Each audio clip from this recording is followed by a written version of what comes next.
Bienvenue au podcast des livres dont vous êtes le héros.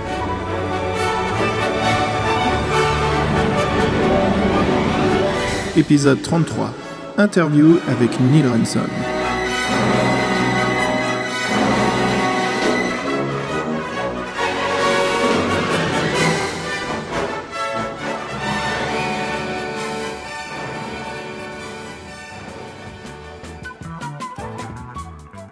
Salut les aventuriers et bienvenue à un nouvel épisode du podcast dont vous êtes le héros. Ici Xavier pour un numéro assez spécial, notre premier épisode interview, et j'ai eu la chance et le plaisir d'interviewer Neil Ransom de la boîte de jeux vidéo Tin Man Games. Alors voilà, Neil travaille depuis un long moment dans le milieu du jeu vidéo et justement nous allons discuter de comment il en est arrivé à être celui qui adapte en version numérique les livres de Steve Jackson, Ian Livingstone, J.H. Brennan et bien d'autres artistes que nous connaissons très très bien. Et ben sur ce, sans plus tarder, allons-y.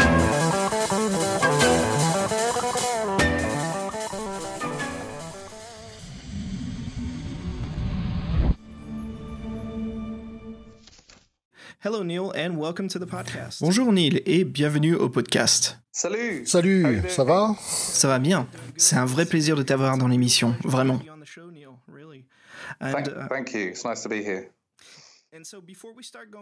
Avant de commencer et d'aller dans le passé et voir ce que les jeux sont devenus aujourd'hui, on voudrait vous féliciter pour le succès du lancement de la campagne du jeu du Sorcier de la Montagne de Feu sur Kickstarter. Ah, oui, merci. C'est vrai que c'était une sacrée aventure. Hein. Peux-tu nous dire comment est né le concept de ce nouveau jeu et ce que vous a inspiré? C'est carrément une révolution dans le monde du Sorcier de la Montagne de Feu. Oui, alors on avait depuis maintenant que quelques années la licence Défis Fantastiques et on a reçu tellement de messages qui nous demandaient quand allez-vous faire le Sorcier de la Montagne de Feu ou le Labyrinthe de la Mort. Mais le fait est que lorsque nous avons signé pour les droits il y a 4 ans, il y avait déjà une autre compagnie au Canada appelée Big Blue Bubbles qui faisait des applications d'effets fantastiques et qui avait déjà fait le Sorcier de la Montagne de Feu, en plus d'autres jeux, et nous n'avons pas voulu le faire tout de suite parce qu'on pensait qu'il n'y avait pas assez de temps qui s'était écoulé entre ces 2 derniers projets. La poussière n'était pas encore retombée. Alors du coup, nous avons fait le Sort des zombies, dont c'était le 30e anniversaire. Nous avons fait aussi le labyrinthe, le manoir de l'enfer et la galaxie tragique. Et il a semblé qu'il était temps de sauter sur l'occasion pour recommencer. Et puis, depuis ces 4 dernières années, depuis que nous avons signé les droits pour la licence Défis Fantastiques, l'industrie du jeu s'était complètement modifiée aussi, surtout concernant la petite partie de nos livres numériques, qui sont un marché de niche. Et pour un tas de raisons, nous avons pensé qu'il fallait rester en retrait pendant un certain temps et ensuite passer à autre chose de nouveau et faire atteindre un nouveau niveau d'exigence. Les attentes des gens ont changé, ils en veulent plus. Il y a 4 ans, le public était content avec un e-book interactif et le fait de chercher son chemin dans le jeu au moyen d'un livre poussiéreux, mais les attentes étaient autres. Il y avait quand même quelques revues comme Inkle Studio. Alors vous avez des livres avec d'autres studios, il faut donc réviser dans ce secteur. On voulait juste franchir un autre niveau. Le Sorcier de la Montagne de Feu, qui originellement a été appelé La Quête Magique au début, a été le premier livre d'instruction du jeu de rôle dans les années 70.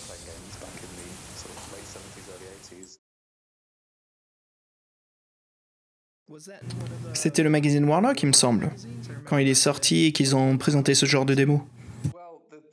Le fait que c'était même avant ça, les différentes maisons de publication anglaises comme Penguin ont effectivement fait des éditions sur comment jouer dans les jeux. Et dans ces livres, il me semble qu'ils ont inclus une aventure solo à jouer pour expliquer en gros ce qu'était un jeu de rôle. Mais en faisant ça, je pense que c'est Joe Linkuku, un pingouin, je pense, qui a repris cette idée. Et c'est comme ça que ça a commencé ?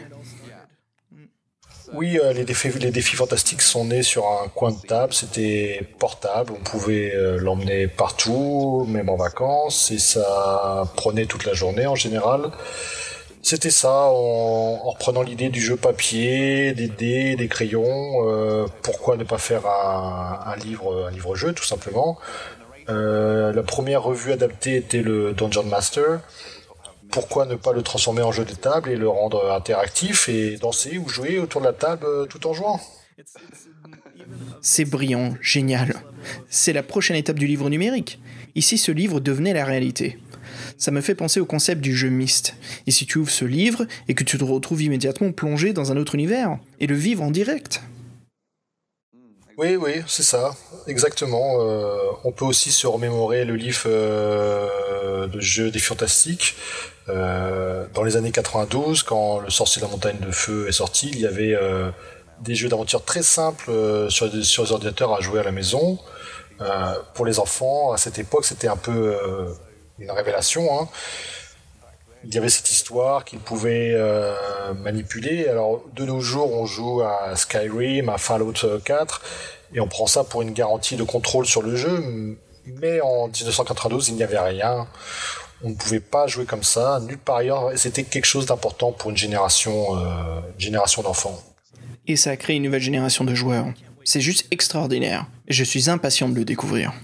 Génial, et en plus ça se présente vraiment très bien. Chaque jour quand j'arrive, tu sais, l'équipe a créé quelque chose de nouveau. C'est bien sûr énormément de travail de mettre tout ensemble pour faire un jeu, mais on va y arriver, on va le développer et on veut vraiment bien faire. Gardez votre endurance à 100%. Thank you. Je vais essayer. Tu sais, j'ai aussi 2 jeunes enfants qui n'arrêtent pas de me pousser pour avancer comme 2 petits gobelins avec des dagues prêts à me backstabber. Ce sont d'excellentes nouvelles. Et bien entendu, je suis tellement impatient de jouer au Sorcier de la Montagne de Feu en cette version. Je vais bien suivre votre site web. Pour savoir si on a du nouveau, il faut rester branché, poster des newsletters aux backers. Et oui, patience, on y arrivera et oui, on va le sortir et le mettre sur le marché. Ouais. On sait comment est le monde du jeu vidéo. Et ce que je veux dire, c'est que vous devez prendre le temps qu'il vous faut pour bien faire les choses, c'est tout à fait normal. Il y a beaucoup de gens qui oublient qu'il faut prendre le temps de créer un produit et c'est pas immédiat. Et vous n'avez pas à vous soucier de la suite, car nous les gamers, ceux qui aiment vos produits, qui aiment aussi les livres des Fighting Fantasy, on attend ce produit avec impatience et on est prêt à être très patient pour avoir ce produit. Alors Neil, je te propose qu'on fasse un petit voyage dans le temps et qu'on discute justement de ce qui t'a conduit dans cet univers. Alors tout d'abord, quand est-ce que ta passion pour les livres-jeux a-t-elle commencé ? Et si tu pourrais nous dire ce qu'a été son influence dans ta jeunesse pour devenir un créateur, un directeur artistique de jeux vidéo aujourd'hui ? C'est vraiment très simple en fait. C'était dans les années 80, j'étais en vacances, il pleuvait, il pleut beaucoup au Royaume-Uni. Et on était au bord de la plage, mais on pouvait pas aller parce qu'il pleuvait, vraiment beaucoup. Hein. Et il y avait ce parking où on était à côté de l'hôtel, et il y avait une petite librairie à côté de notre hôtel. Et j'y suis entré avec ma mère, et elle me dit pourquoi ne t'achètes-tu pas un livre ? Et donc j'ai choisi un livre, et le titre de ce livre c'était Le Labyrinthe de l'Enfer. Et pour être franc, ça l'a préoccupé un petit peu ma mère à cause de l'image de la couverture avec cette créature qui baigne dans une piscine de sang. Et c'était vraiment horrible, mais elle a été intelligente et elle me l'a comme laissé l'acheter. Même aujourd'hui, ça reste une image horrible. Oui, c'est ça, c'est un peu le même genre de souvenir pour tout le monde. À un certain moment de votre vie, vous devenez le propriétaire d'un de ces livres, vous tournez les pages, et là, ça y est, vous devenez complètement addict. Et j'en ai fait beaucoup, j'ai lu un grand nombre de défis fantastiques, et j'ai aussi fait la série de la quête du Graal, et d'autres séries pendant plusieurs années, et on grandit, et puis à un moment, j'ai oublié ces livres-jeux, et j'ai commencé plutôt à me mettre à Donjons et Dragons. Et en fait, pour la petite anecdote, la première fois que j'ai joué à Donjons et Dragons, c'était à Paris et en français. J'étais chez un ami français qui jouait à des jeux de rôle et dont Donjons et Dragons. Je ne comprenais pas vraiment ce que c'était, ce qu'il faisait la plupart du temps, mais j'étais là. La première fois que tu as joué à Donjons et Dragons, c'était en français ? Oui, en français. Et mes premiers mots en français ont été un peu des mots comme épée, du vocabulaire de jeu de rôle, et c'est pas d'habitude ce qu'on apprend comme mot quand on apprend une nouvelle langue. Dans les manuels, c'est plutôt voiture, fenêtre, toilette. Tu as commencé l'apprentissage du français avec le vocabulaire de Donjons et Dragons ? Oui, c'est ça, complètement. Et d'ailleurs, j'ai écrit une aventure en anglais pour mon correspondant français, et il y a joué avec son groupe Donjons et Dragons quelques mois plus tard, et j'en ai été très fier. par la suite, j'ai eu mon groupe de jeux Donjons Dragons au Royaume-Uni. Et par la suite, j'ai créé aussi mon propre groupe, avec mon propre univers qui s'appelait Orlandaise, avec beaucoup de cartes dessinées. Et bon, tout ça, ça dure un temps. Je suis allé à l'université. Ensuite, je me suis investi dans tout un tas d'autres domaines, comme la modélisation 3D, ce qui m'a conduit vers l'industrie du jeu vidéo aux alentours de mes 20 ans. Et en fait, je faisais beaucoup de création de cartes pour les jeux de course, des créations d'environnement. Est-ce que c'était Fraction Studios ? Oui, c'est ça. C'est ma propre petite compagnie de freelance qui a lancé Fraction. J'ai fait ça pendant quelques années. J'ai fait un petit peu d'argent grâce à ça. Ensuite, je suis parti en Australie et j'ai voulu commencer ma propre compagnie indépendante, Tin Man Games. Je ne voulais plus du tout faire de jeux de course. J'en avais trop fait. Ça me sortait par les yeux. Et c'est à ce moment-là que Kellyphone est sorti et je me suis dit ce que je pouvais faire avec ma compagnie pour les jeux et sur l'iPhone. Il n'y avait pas encore d'iPad à ce moment-là. Et j'ai sondé mes souvenirs d'enfance et je me suis dit que les livres défis fantastiques, ce serait super sur l'iPhone. Et voilà, donc je me suis lancé. Malheureusement, la licence défis fantastiques avait été cédée à Big Blue Bubbles et donc malheureusement, je ne pouvais pas travailler dessus. Alors j'ai décidé de développer mon propre jeu d'aventure et donc petit à petit on a commencé à écrire des histoires avec des artistes et des écrivains pour commencer. Les écrivains me demandaient mais où allons-nous trouver ces aventures ? Nous n'avons pas besoin d'un univers, on a besoin de quelque chose pour débuter. Et je me suis dit que je n'avais pas assez d'argent pour créer un univers, on n'y arriverait jamais, ça prendrait trop de temps. Et puis tout d'un coup, une révélation, je me suis dit, mais j'ai déjà créé un univers quand j'étais plus jeune, en jouant en Donjons et Dragons. Alors je suis retourné chez mes parents, j'ai grimpé au grenier, déplacé quelques boîtes où il y avait des vieilles cartes et des vieux manuscrits, et voilà. Et voilà comment mon monde de Donjons et Dragons est devenu un livre d'aventure en retournant dans mon enfance. Et voilà comment c'est devenu un livre-jeu d'aventure. Et on en est quand même maintenant à notre 12e volume. C'est impressionnant de voir ce que tu as écrit dans ton enfance, que c'est devenu aujourd'hui cette incroyable aventure internationale. Oui, c'est étrange, bizarre, merveilleux, j'adore. Alors Neil, c'est marrant parce que au fur et à mesure que je fais l'enregistrement du podcast dont vous êtes le héros, je me rends compte que pas mal de gens justement ont débuté un peu leur carrière ou sont inspirés de leur campagne qu'ils ont écrit pour Donjons et Dragons. Et encore une fois, nous voici en train de voir que tes campagnes de Donjons et Dragons font partie de ton univers et même de ton travail. Alors dis-moi, quand est-ce qu'on se voit pour faire une partie de Donjons et Dragons ensemble ? Parce que moi je veux bien me balader dans cet univers. Oui, alors c'est amusant parce que à tous ceux qui écoutent, je suis en train de faire des recherches pour trouver quelqu'un qui pourrait m'aider à créer une sorte de levée de fonds, de donation pour l'univers d'Orlando. Il y a un tel besoin d'équipement et matériel maintenant, mais ça pourrait être extraordinaire. Mais je n'ai pas encore réussi à persuader quelqu'un et puis souvent c'est une question d'argent. Bon, on se débrouille quand même bien, même si on est encore petit. Un jour peut-être qu'on le fera. Si un jour il y a une campagne Donjons et Dragons dans le monde d'Orlando, ce serait bien. Quand j'en parle à nos éditeurs, ils demandent toujours quand arrivera la prochaine publication, mais on attend toujours le grand truc. Alors, Bon, je vais en parler autour de moi, et même aux auteurs français, on ne sait jamais. Ce qui est incroyable, c'est comment tu es revenu vers tes idées au premier. Comment tu y es arrivé ? Tu as commencé avec les classeurs où tu avais écrit tes scripts à l'intérieur, vérifiant tout à chaque fois, mettant tout à jour, que l'univers marche bien ensemble, que tout soit bien connecté ? Ah oui, j'ai eu tellement de classeurs, de descriptifs et diverses autres choses, facilement au moins 13 ou 14 classeurs. Ils étaient tous dans un piteux état, une sacrée usure. L'expérience vient avec le temps, non ? Je suis moi-même maître du jeu, et j'essaye toujours de l'être malgré la charge de mon travail.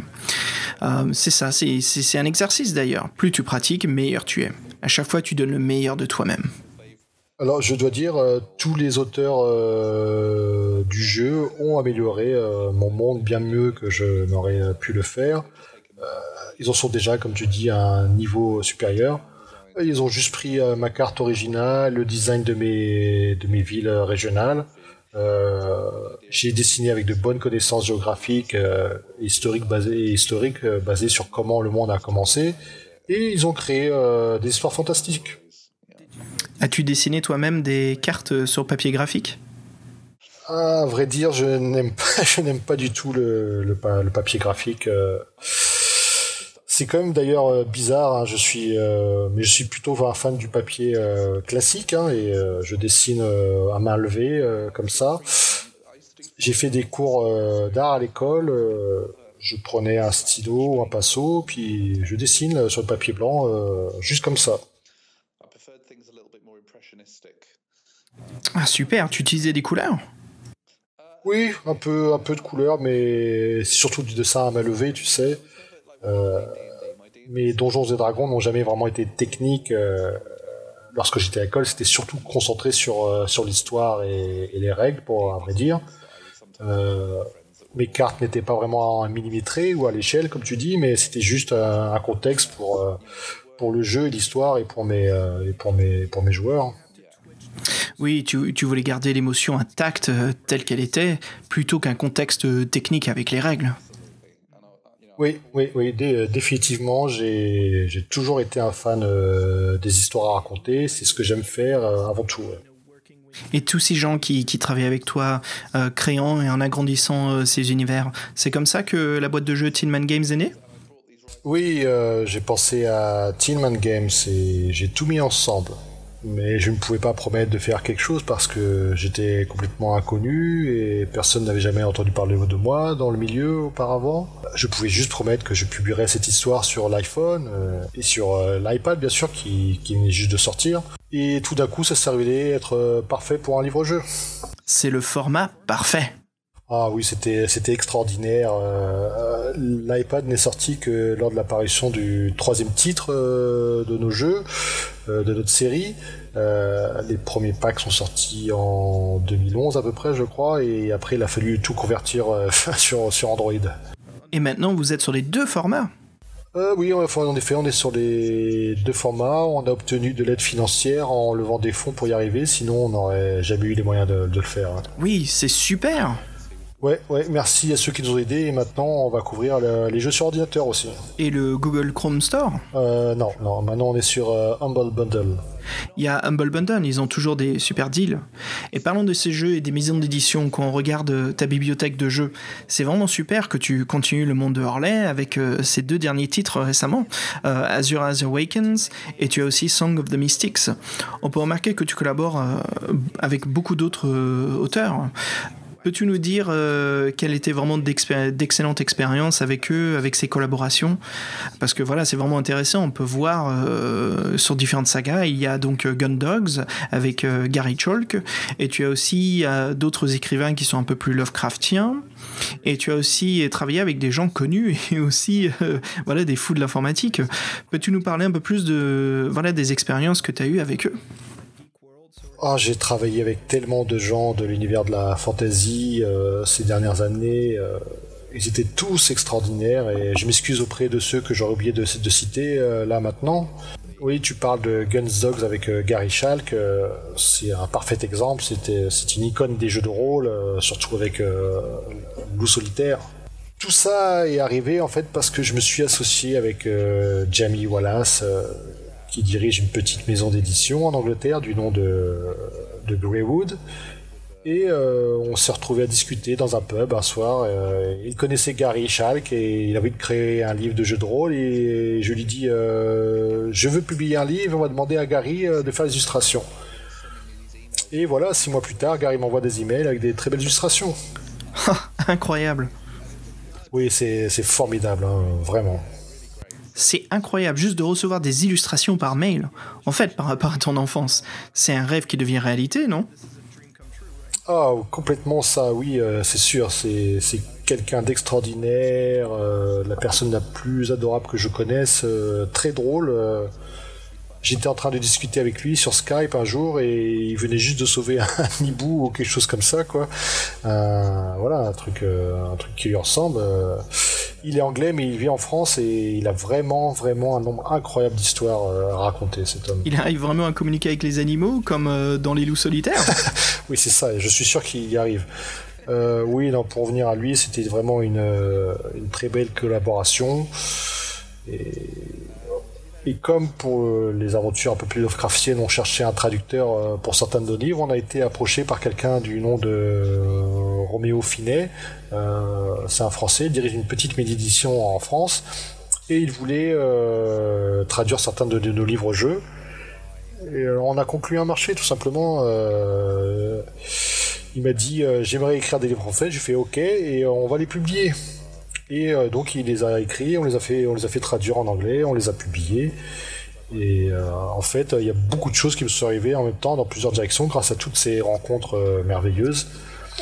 J'ai fait beaucoup de collaborations et j'ai travaillé vraiment avec des gens extraordinaires et je suis chanceux pour ça. C'est ce qui est génial avec ces livres. C'est que tu les adaptes, tu crées de nouvelles histoires et c'est vraiment beaucoup de travail. Peux-tu maintenant nous parler de ce qui est advenu de Big Blue Bubble et comment cela t'a emmené à travailler avec Steve Jackson et Ian Livingstone? Ça a vraiment dû être une expérience extraordinaire de les rencontrer et de travailler avec eux. Si tu pourrais nous dire aussi comment tu as obtenu cette licence et comment vous avez commencé à l'adapter. Oui, à vrai dire, j'ai quand même été un peu déçu de ne pas contrôler les droits des licences des Filles Fantastiques, mais j'ai discuté avec Steve Jackson de ce sujet et il m'a dit qu'il était parti ailleurs malheureusement, mais il m'a aussi entraîné à Londres en 2011 si mes souvenirs sont exacts.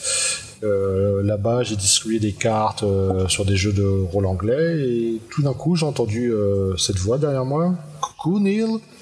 Et je me dis waouh, je reconnais cette voix. J'ai eu beaucoup d'entretiens avec lui et c'était bien Ian Livingstone.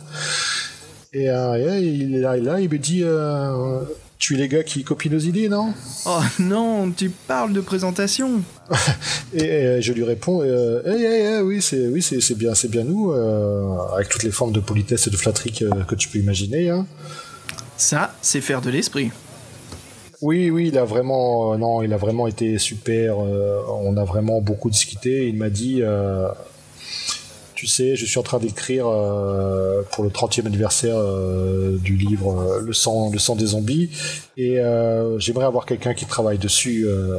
Big Blue Bubbles ne va plus produire des livres de jeux des Filles Fantastiques et j'aimerais te proposer à toi de travailler avec nous.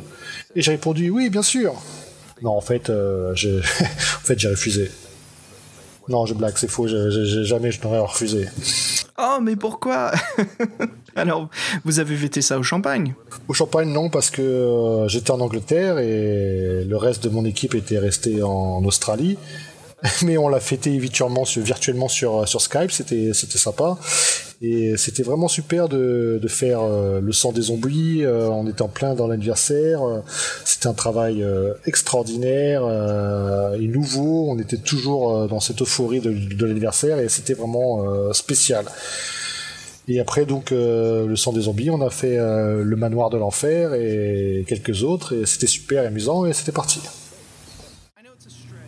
Donc maintenant que tu as acquis les licences, es-tu en train de nous préparer des surprises, comme adapter des livres qu'ils ont déjà, comme La Citadelle du Chaos ou La Créature venue du Chaos? Oh que oui. On est en train de penser à tout ça, mais c'est un petit peu prématuré en fait, et je ne peux pas vraiment dire pour l'instant, mais on va se mettre dessus, essayer d'adapter tous les autres livres, effectivement, oui. Le but pour nous actuellement, c'est de faire une aventure complète, durable dans le temps. Parce que produire avec des graphiques plus compliqués et intenses, c'est vraiment beaucoup plus cher que de produire un livre interactif comme on avait l'habitude de le faire, malheureusement. Oui, bien sûr. Oui, c'est vraiment extrêmement cher. C'est pourquoi on a lancé l'idée d'une levée de fonds avec Kickstarter, sur laquelle on compte beaucoup. J'aimerais bien te dire qu'on va produire tous les livres de la licence Défis Fantastiques, mais il va falloir attendre encore. Hein. On prend les livres les uns après les autres, un livre à la fois, et voir comment ça marche. Mais c'est vrai que c'est définitivement notre rêve de le faire, et on a toutes les idées pour le réaliser. Ouais. Pour l'instant, on veut juste que les gens ils achètent le jeu, ils jouent, ils l'aiment, et qu'ils attendent la suite. Tous les joueurs pensent à la même chose, que vous preniez le temps qu'il vous faut. C'est un long travail d'amour. On vous souhaite à toi et à ton équipe le meilleur. On va beaucoup s'amuser, on a plein de surprises. Les fans de la licence Défis Fantastiques vont adorer. Je pense qu'il va y avoir beaucoup de crossover. Ouais. Beaucoup de fans des Fighting Fantasy savent que Le Sorcier de la Montagne de Feu est relié à d'autres livres, comme les livres, en fait c'est comme une mini-série qui relie ces Fighting Fantasy. Bien sûr, il y a La Forêt et la Malédiction, puis plus loin La Sorcière des Neiges. Oui, j'ai le titre en français dans ma tête, mais je le traduis parce que je les lisais en français quand j'étais plus jeune. L'âme de notre nouvelle version est la possibilité d'étendre le jeu et de pouvoir rejouer. Tu sais, normalement, quand tu as joué à un livre Défis Fantastiques plusieurs fois, tu le fais et tu le connais un petit peu par cœur. Et nous, ce qu'on propose, c'est de rejouer les aventures, mais avec des personnages différents. Et pourquoi pas ne pas jouer l'aventure du Sorcier de la Montagne de Feu, je ne sais pas, moi, avec, disons, mélangé avec une aventure du Labyrinthe de la Mort, et peut-être incorporer un personnage qui viendrait de l'île du Roi Lézard. Ce qu'on cherche, nous, c'est que on veut prendre le monde dans son ensemble et voir les histoires qu'on peut raconter, et juste ajouter un peu d'amusement et s'amuser avec cet univers. Tous les fans attendent la suite avec les héros qui se retrouvent dans les grottes que tu as vues et que tu connais. Neil a travaillé avec Steve Ian, adapté ses livres et ses plateformes virtuelles. Vraiment quelque chose d'extraordinaire. On peut voir aussi que tu as travaillé avec d'autres grandes séries des livres comme J.H. Brennan et Lou Ardent. Peux-tu nous parler un peu de ton expérience avec lui ? Comment est-ce que Herbie Brennan est-ce que vous avez parlé de l'astrologie ? Plein de choses intéressantes, j'imagine. Donc comment ça s'est passé le projet avec lui ? Herbie est vraiment une personne très très très sympa. On a eu beaucoup de conversations sur la manière de faire certaines choses. C'est quelqu'un qui a beaucoup d'avis et d'opinions sur divers aspects. C'est très intéressant, et je dois dire que j'aime beaucoup ses emails. On a beaucoup échangé, et je trouve il écrit vraiment d'une très belle manière. Il a souvent l'esprit d'à propos, et c'est toujours appréciable. Oui, donc La Horde des démons est un livre vraiment super. Il est basé sur la saga Lou Ardent, qui est une série que les gens qui aiment les livres-jeux connaissent, qui a eu beaucoup de succès. L'adapter, ça a vraiment été génial. On s'est vraiment amusé, et pour nous, c'est une sorte de renouvellement des Défis Fantastiques. Oui, les livres ont des paragraphes beaucoup plus longs, du style de 7 ou 8 pages, au lieu des paragraphes plus courts des Défis Fantastiques. Il y a aussi plus d'histoires racontées, bien plus profondes, en analysant les personnages, pour voir qui est impliqué dans l'histoire et en conduisant un univers énorme. Ça a dû être complètement fou d'adapter ça sur une plateforme de jeu. Ah oui, je vais pas oui, c'est vrai que ça l'a été. Je me rappelle qu'un des membres de mon équipe s'est vraiment amusé à adapter le système de combat d'origine de Herbie. Ça a été très intense, très compliqué de faire ça. Écrire ça sur un iPad, c'est complexe, ça aurait pu dérouter pas mal de monde, alors on a dû simplifier un petit peu, malheureusement. Herbie a créé ce système génial. Je me souviens quand j'étais plus jeune et que je jouais à Lou Ardent, c'était vraiment difficile.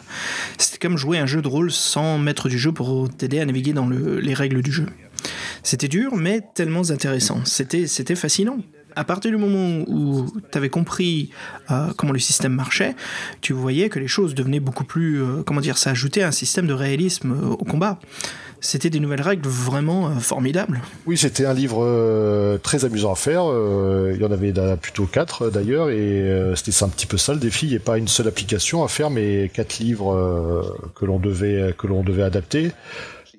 C'était vraiment beaucoup de travail. Ouais. qu'est-ce qui vous a décidé à sortir les volumes ensemble, dans un volume de collection, plutôt que de les publier un par un ?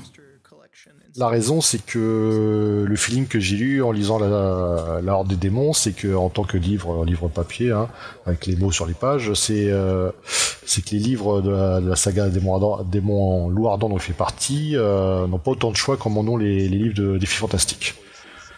Donc les livres ont à peu près le même volume de pages, donc la même somme de travail. Chacun des paragraphes dans la saga Loup Ardent sont beaucoup plus détaillés, avec plus d'histoire. Ça ressemble plus à un roman. Les défis fantastiques, les éléments d'histoire sont plus courts, plus petits, donc on a plus de choix et plus d'alternatives et plus d'endroits où aller. Et le problème, c'est que quand vous faites des applications, c'est que vous avez besoin d'un grand nombre d'interactions, un certain nombre, pour que les gens ils soient en éveil, qu'ils restent un peu dans l'essence du jeu, dans ce que vous leur montrez, qu'ils soient un peu, vous les guidiez. Et les applications, tu sais, tu peux en acheter une application pour $1 et tu peux avoir des centaines d'heures d'amusement, et donc c'est très concurrentiel. Mon point de vue, c'était que si on avait mis qu'un seul livre, La Horde des démons, il n'y aurait pas eu assez de choix. Il y avait beaucoup d'histoires et ça n'aurait pas été assez de choix pour une expérience de jeu vraiment unique. Donc l'idée, c'était de mettre plutôt de réunir les 4 livres dans une seule application. Et comme ça, quelqu'un qui ne connaît pas la série ou les livres achèterait plutôt l'application et il pourrait jouer du début à la fin, a l'impression d'avoir vraiment positivement dépensé son argent et avoir eu une bonne expérience de jeu et pas juste d'avoir suivi une histoire linéaire. Oui, je pense que si on avait édité les livres un par un, ce qui serait passé, c'est qu'on aurait risqué des commentaires tels que « Oh, ce livre est super, mais un peu trop court en termes d'interactivité dans le jeu ». C'est pourquoi il faut se rappeler que quand on tient un livre papier dans ses mains, tu as une estimation, une idée de la taille de l'histoire. Même si tu prends juste un passage d'histoire, tu vois des mots, illustrations dans les défis fantastiques et donc tu n'es pas vraiment frustré parce que tu sais qu'il y a encore beaucoup à voir et à lire. Mais dans une application, tu n'as pas tout ce champ visuel de l'histoire, de ce qui te reste à faire, du pourcentage de ce que tu as fait, donc tu vois pas la taille du livre et tout ça. Et donc c'est vrai qu'il est plus difficile de sentir dans une application main tel que dans le livre. Je sais pas si je suis bien clair. D'une manière générale, tu ne vois pas comment te projeter visuellement sur une carte dans un livre, ou bien voir ta progression dans un jeu. Oui, tu as raison, c'est très psychologique. Je pense que les 4 livres dans une seule application, ça a vraiment très très bien marché pour nous. Je pense que les gens l'ont vraiment apprécié, surtout de voir l'histoire entière, et surtout de voir avoir la fin en conclusion du jeu, c'était vraiment super.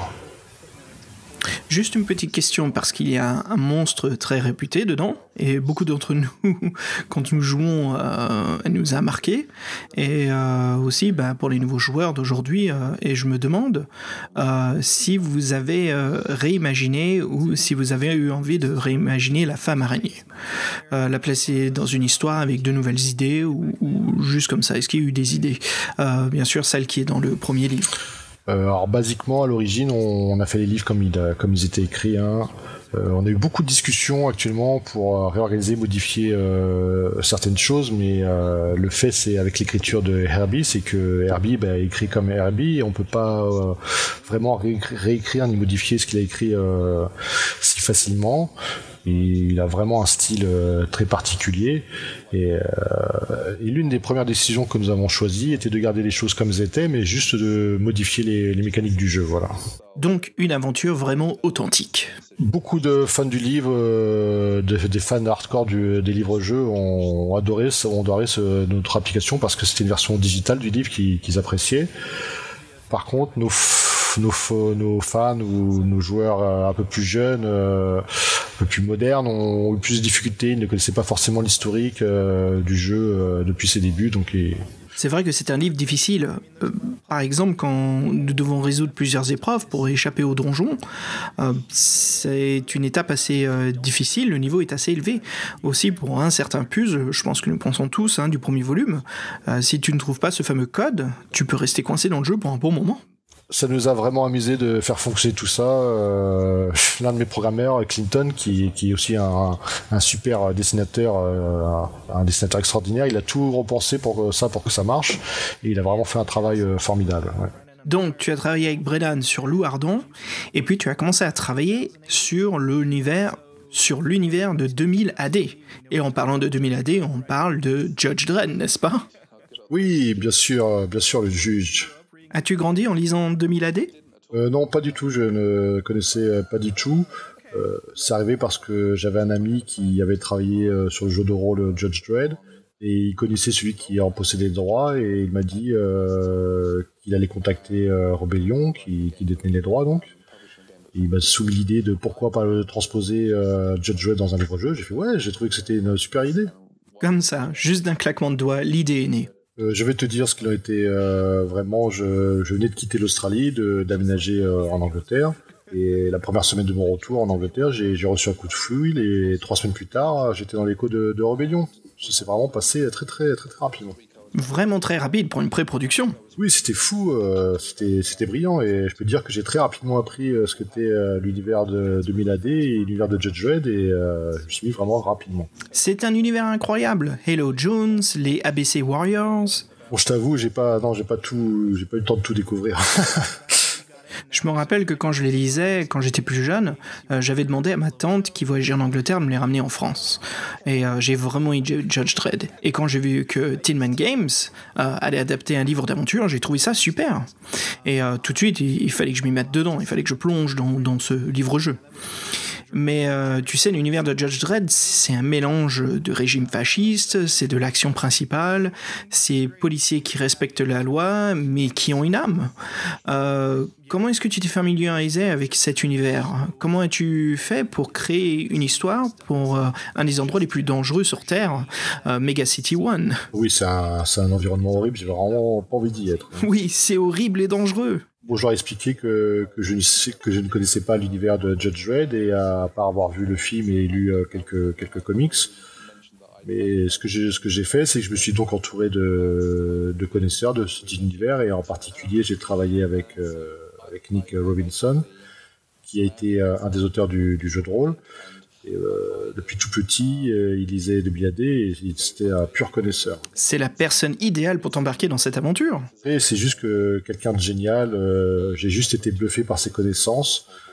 Je lui ai demandé de récolter quelques idées pour le jeu. Il s'est mis à écrire un petit peu pour commencer, et moi, je me suis chargé un peu de l'adapter. C'est comme ça qu'on a fait que les choses se mettent en place et que cela fonctionne. Nous nous sommes un peu trouvés dans une situation de transition pour changer les jeux de combat qu'on avait avec les dés et développer un nouveau système. Et ça n'a pas vraiment marché parce que Judge Dredd, c'est plutôt une action rapide. Les événements se produisent très très rapidement. Il a un revolver, il doit plonger pour se protéger, puis tirer et faire beaucoup de choses très rapidement.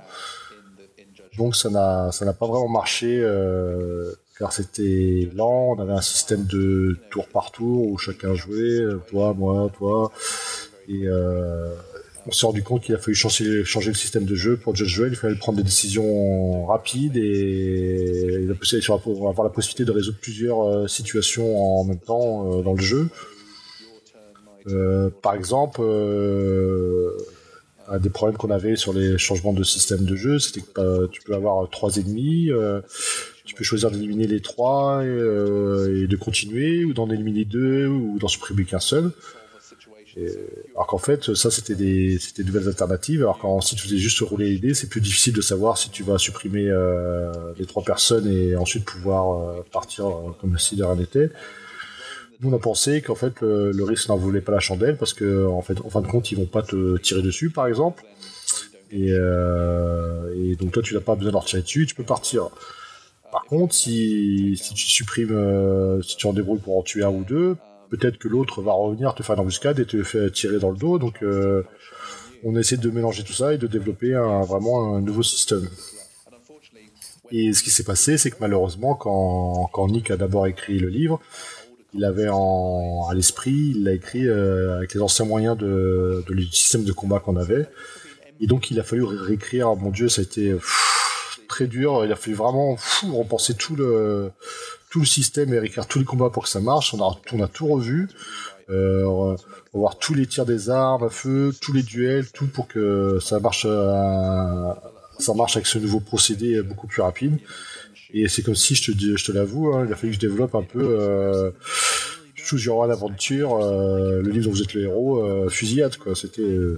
Et ça marche vraiment dans le livre. Ce qui est intéressant, c'est que tu crées une sorte de dextérité dans le jeu, une initiative.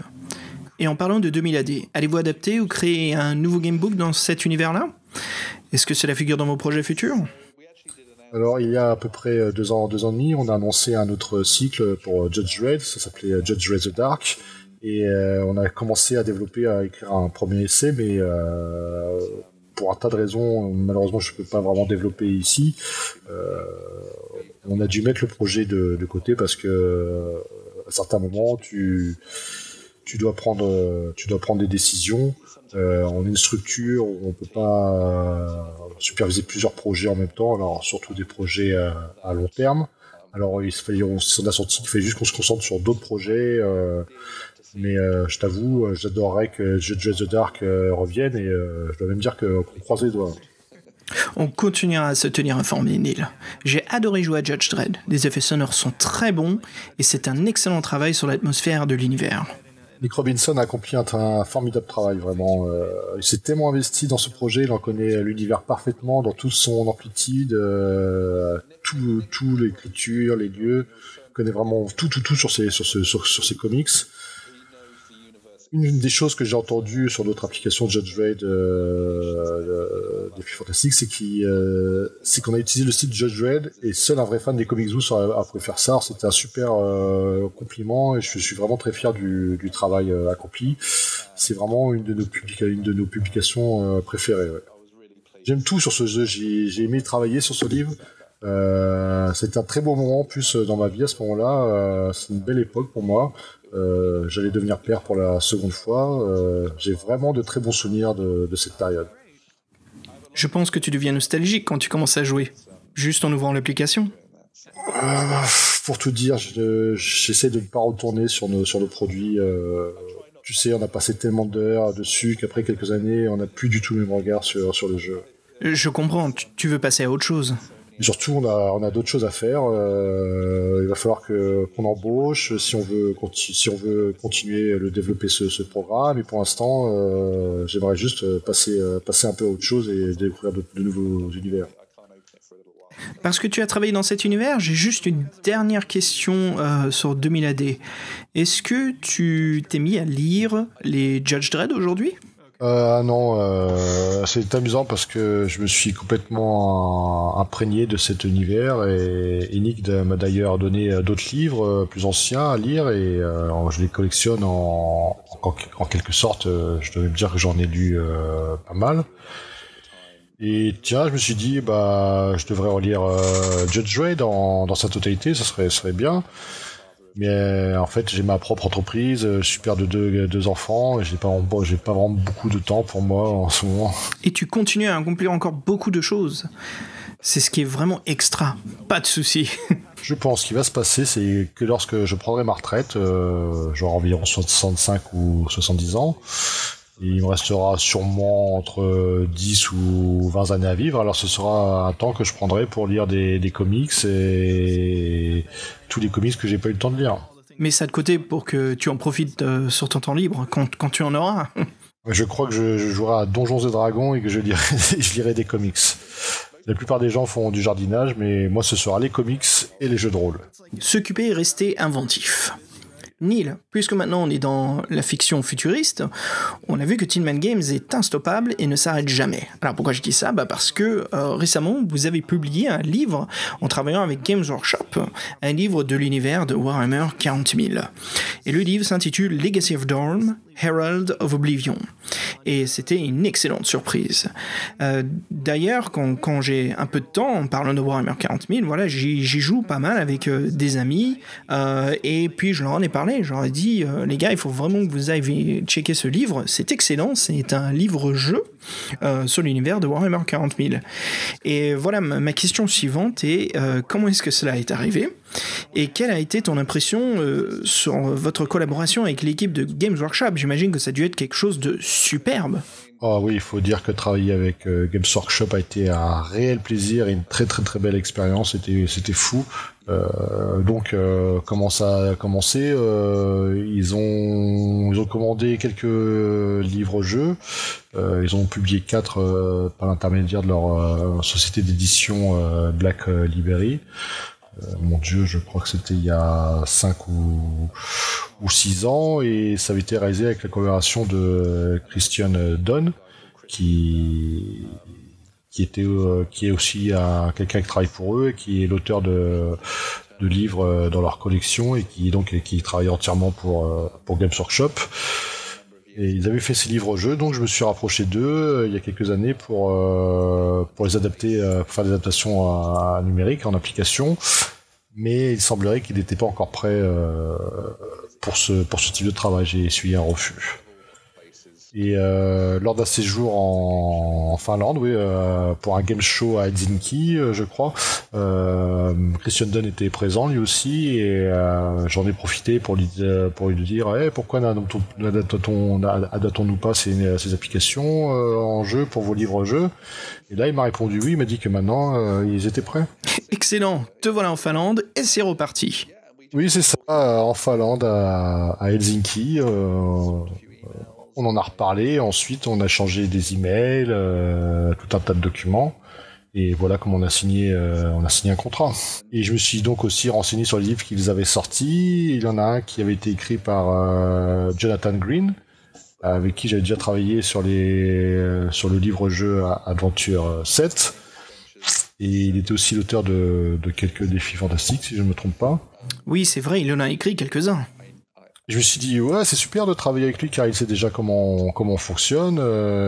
Et donc, j'ai adapté Oblivion l'année dernière. Et comme avec Judge Dredd, il faut dire que je n'ai pas un énorme savoir non plus de la licence Warhammer. Pour tout dire, j'étais plutôt un fan de TSR. J'étais beaucoup plus un TSR boy qu'un fan de Games Workshop. Beaucoup plus imprégné de l'univers Donjons et Dragons que des wargames. Ah, d'accord. Oui, c'est ça, beaucoup plus Donjons et Dragons et les jeux de rôle que les wargames.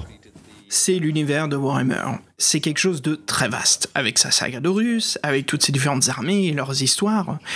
Une fois que tu commences à être dans le codex militaire et tu commences à lire les règles, toutes les lois et les aventures et l'histoire des chapitres, c'est vraiment des choses intéressantes. Et après, c'est intéressant de voir qui choisit et comment justement adapter pour créer des aventures, et de savoir, bien sûr, il faut lire tout cela pour mieux comprendre ce que on est en train d'écrire. Et on voit que c'est vraiment quelque chose d'intéressant. Et pour le livre-jeu, voilà, c'est les bruitages, les effets spéciaux, le visuel, l'adaptation. Et par exemple, je veux dire, sur ces questions intéressantes, c'est par exemple, qui sont les Nécrons ? Pourquoi a-t-on peur d'eux ? Comment tu fais pour absorber toutes ces informations ? Et est-ce que tu as joué pour t'intégrer dans cet univers, ou comment dire, plutôt mieux le comprendre ? Est-ce que ça a été une des phases que tu as dû faire ? Une des choses super avec Jonathan Green, c'est leur livre original qu'ils avaient adapté en livre-jeu, c'est qu'il a été capable, avec son style, avec son style personnel et ses propres mots, de nous fournir toutes les explications. Mais en fait, ce qui nous a bien aidé aussi, c'est que, qui est très important, c'est que dans mon équipe, j'ai un fan fou de l'univers de Warhammer 40 000, qui travaille pour moi, et ce mec est un véritable artiste. C'est d'ailleurs lui qui a produit Le Sorcier de la Montagne de Feu, et il peut vraiment parler sans s'arrêter de l'univers de Warhammer 40 000, mais il parle. Dès qu'il commence, c'est un puits sans fond, on peut plus l'arrêter. C'est vraiment un monde et un univers qu'il adore et qu'il connaît par cœur. Je suis sûr qu'il pourrait répondre à n'importe quelle question comme ça, sur le vif, à brûle pour point. Pour lui, ça a dû être génial de travailler dans ce qu'il aime. Et à un moment, je m'étais même dit qu'on pourrait faire un quiz, et il a fait tout le travail, il a fait tout le artwork, les dessins, il a créé des hologrammes de tout l'univers. Oui, toutes ces questions comme comment marche un laser, un rayon Melta, que doit être le son d'un laser, c'est vraiment un univers tellement immense, avec toutes ces différentes versions de Bolter, bref. Et je peux comprendre ce que tu expliques, car j'ai un ami en fait qui fait partie de notre groupe de Warhammer et qui connaît vraiment bien toutes les règles et l'histoire. Et c'est incroyable, il a vraiment pas besoin de codex ni de livre. C'est comme une base de données, on lui pose n'importe quelle question. Et par exemple, moi je lui dis, Nick, j'ai ce laser et je tire sur ce tank et qu'est-ce que j'ai besoin de savoir? Et lui, il va me dire, alors en fait, ce tank c'est un prédateur, là il fait utiliser ce type de défense, mais tu peux contre-attaquer avec ceci et il te faut ça là. C'est marrant quoi, il connaît vraiment, vraiment bien cet univers. On se rend compte que les fans vraiment accrochent beaucoup. Il y a un énorme respect sur l'univers de Warhammer 40 000. Et c'est impressionnant. Mais je pense que tu es d'accord avec moi sur le fait que les fans de Warhammer sont donc les plus dédiés à leur univers. Oui, il adorait vraiment travailler dessus, et chaque fois que j'avais un doute pour le projet, je n'avais qu'à lui demander son point de vue, peu importe le sujet. Ça pouvait concerner tout simplement les armes utilisées. Il pouvait me répondre comme ça, du tac au tac, sur des choses simples comme, je ne sais pas moi, la manière dont je devais placer mon arme par rapport au livre original, parce que moi j'en avais aucune idée.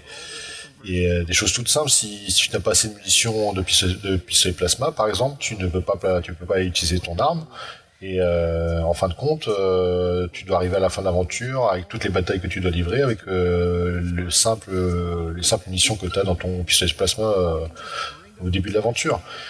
Et tout simplement, moi qui étais extérieur à l'univers, des simples questions comme qu'est-ce qu'un pistolet plasma et comment ça fonctionne.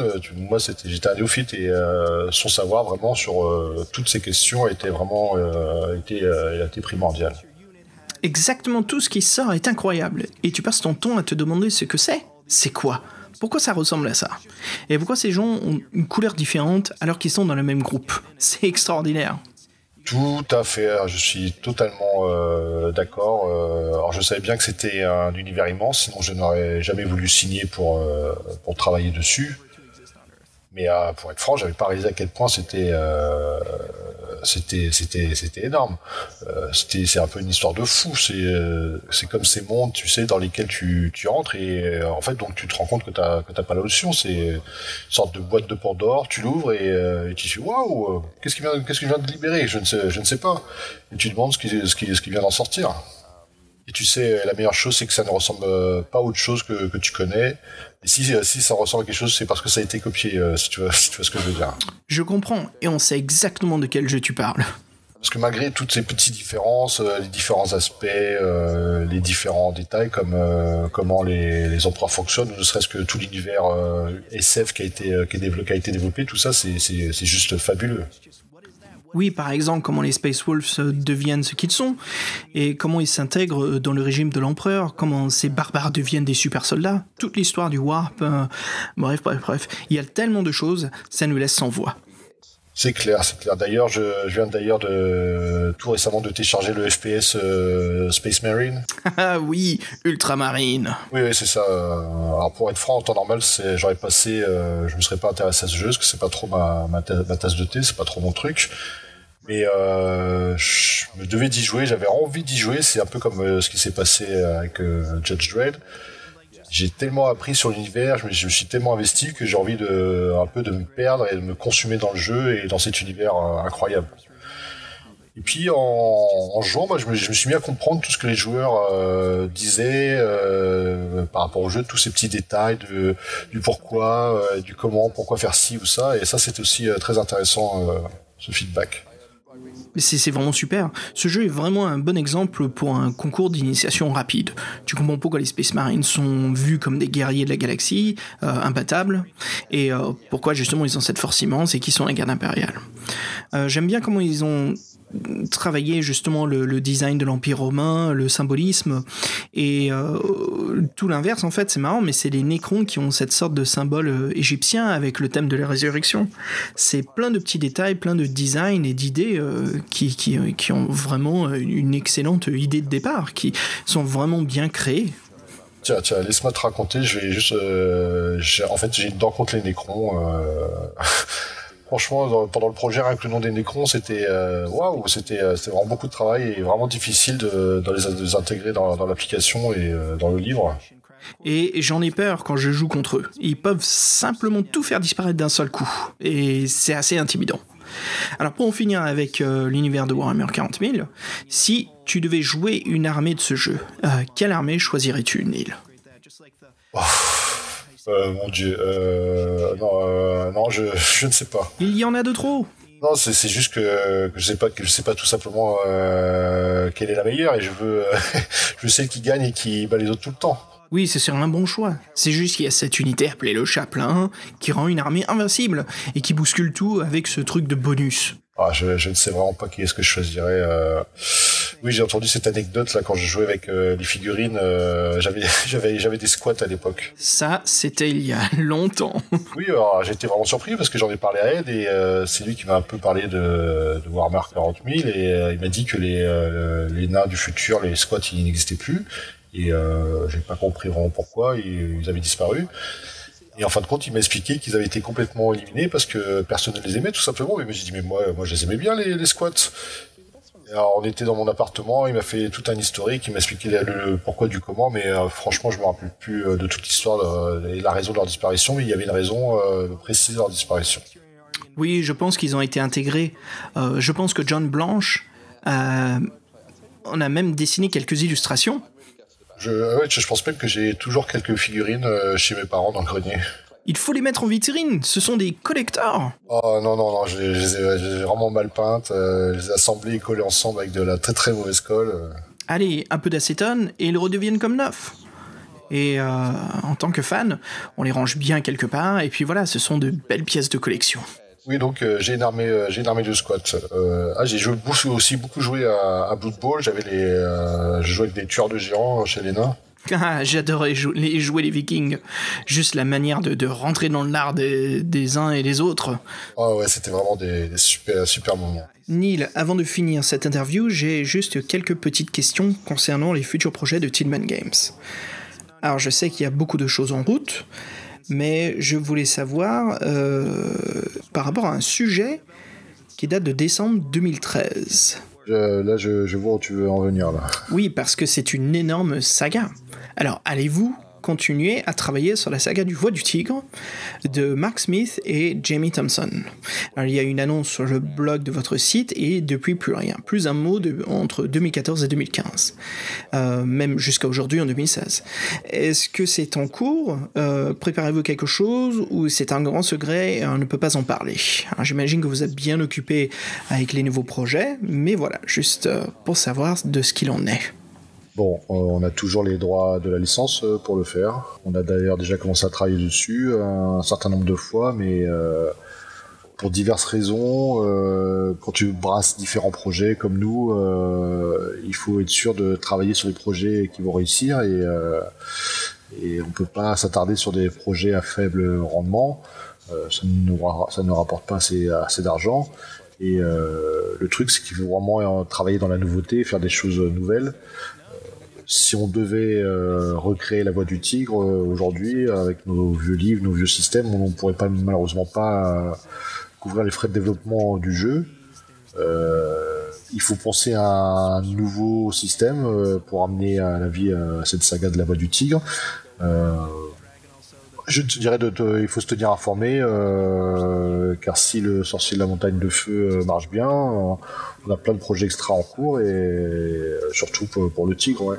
Je comprends, et c'est une information positive. J'ai une autre question. Je sais qu'il y a beaucoup de sagas qui existent, les Destins, Quête du Graal, Sorcellerie, et ainsi de suite, sans oublier forcément Dragon d'Or. Toi, comme directeur artistique, personnellement, créateur de jeux, est-ce qu'il y a une de ces sagas que tu aimerais vraiment voir apparaître sur une tablette numérique en tant qu'application virtuelle? Oui, j'aimerais toutes les avoir sur tablette. Je t'ai bien eu, oui, c'est sûr. Si je pouvais faire revivre la Voix du Tigre, comme j'aimerais le faire d'une certaine manière, ce serait un immense plaisir de retravailler parce que je trouve que c'est une série extraordinaire et il faudrait juste on se donne les moyens de l'adapter d'une façon vraiment géniale. Ça possède l'un des systèmes de combat les plus impressionnants dans sa mise en scène. Ce serait vraiment intéressant d'un point de vue technique de voir la difficulté que ça serait des ennemis, car cette partie qui est la plus impressionnante dans le livre, je trouve, c'est vraiment ce système de combat. Bien sûr, l'aventure est fantastique, mais enfin, c'est une cumulation d'excellentes choses, toutes combinées en un. Super histoire, une très grande histoire. J'adorerais vraiment faire ça, vraiment. Mais c'est comme tout, il faut trouver le bon moment, le bon endroit pour le réaliser, ce projet, et le faire bien comme il faut. On espère. L'autre série, bien sûr, que j'aimerais bien adapter, c'est La Quête du Graal. C'est une série avec une écriture extraordinaire aussi de Herbie. C'est tellement drôle, tellement bien, je suis fan. Ce que j'aime sur la saga Quête du Graal, c'est qu'à la fin des livres, il y a des illustrations sur les objets que l'on retrouvait ou certaines inscriptions que l'on pouvait voir dans l'aventure. Et ça me fait penser un peu comme les filis des premiers jeux Infocom, quand tu ouvrais la boîte du jeu et tu avais vraiment ce qu'il y avait dedans, certaines choses étaient représentées physiquement. Et j'ai trouvé que c'était vraiment quelque chose d'intéressant et de génial. J'aimerais vraiment le faire, rester informé sur le blog, on a le droit pour le faire, la saga de la Quête du Graal, on a une idée et des plans futurs, mais de manière un peu différente de ce qui a été réalisé. Tout récemment, on a dessiné différents concepts, et notamment Merlin, qui a un look extraordinaire. On va voir maintenant comment on avance avec ce projet l'année prochaine, et on verra peut-être que la Quête du Graal va revenir à la vie, ce serait vraiment génial. Oui, ce serait super.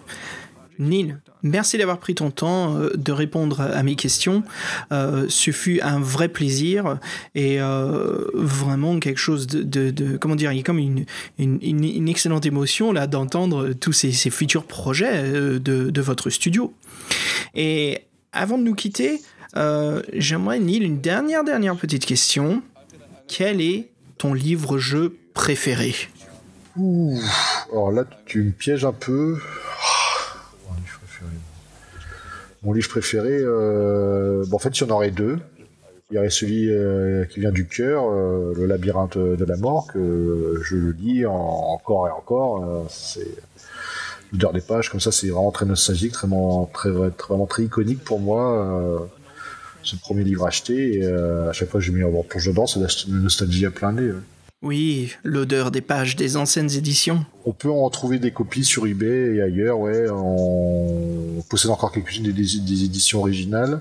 De temps en temps, j'en ouvre juste une pour sortir les pages.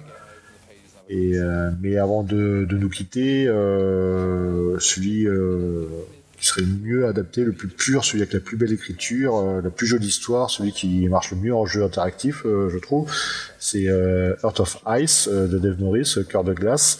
Ah, ça c'est un beau choix. C'est partie de la collection Virtual Reality et Destin en français, sauf qu'il n'a pas été traduit en français.